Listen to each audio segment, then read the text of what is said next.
Let's talk about this big news we've got from the Post-Millennial. Minnesota Bank and Trust moves to cancel MyPillow founders' bank accounts.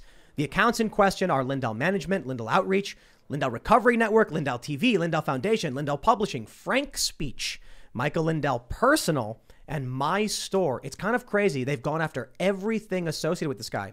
The announcement came on Friday's episode of War Room, where host and former Trump advisor Steve Bannon played a recording of a telephone call between a top executive at Minnesota Bank and Trust and Lindell's controller.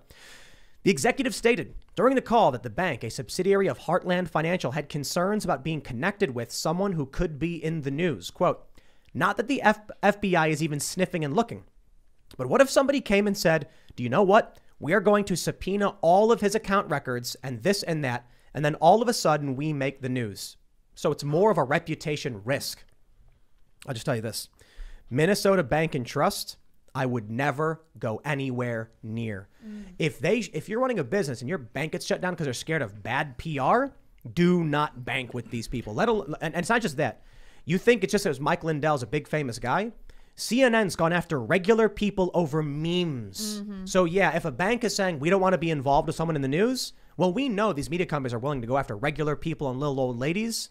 I would not feel safe banking with that company. I don't believe the reputation excuse at all, especially when you look at the history of big banks, especially institutions like HSBC and their money laundering for drug cartels knowingly doing so. When you look at what they did with Jeffrey Epstein, especially Deutsche Bank, that literally had to settle a fine of over $150 million because they ignored all of his red flags. Jeffrey Epstein was able to bank with JP Morgan and Chase, Citibank, Deutsche Bank. He never got debanked. Who gets debanked?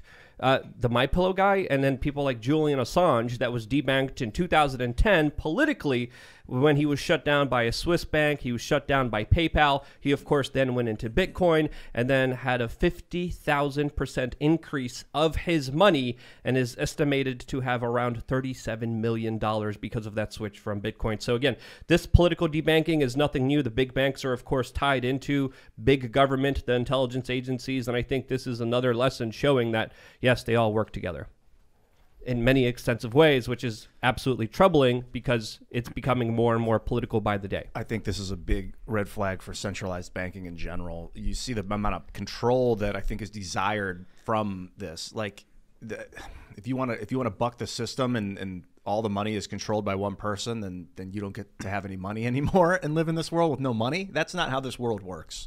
I don't like privatized banking at all at this point. Public banking. Yeah, I would have a couple of things to say about that. One is the astonishing and really unfortunate thing is there is a certain case to the reputational argument, which is to say that in the present regime, you're worse off reputationally being Michael Lindell and associating yourself with Donald Trump in various ways than being somebody like Jeffrey Epstein. They're just as a result of the peculiar hierarchy of taboos that exists in the regime.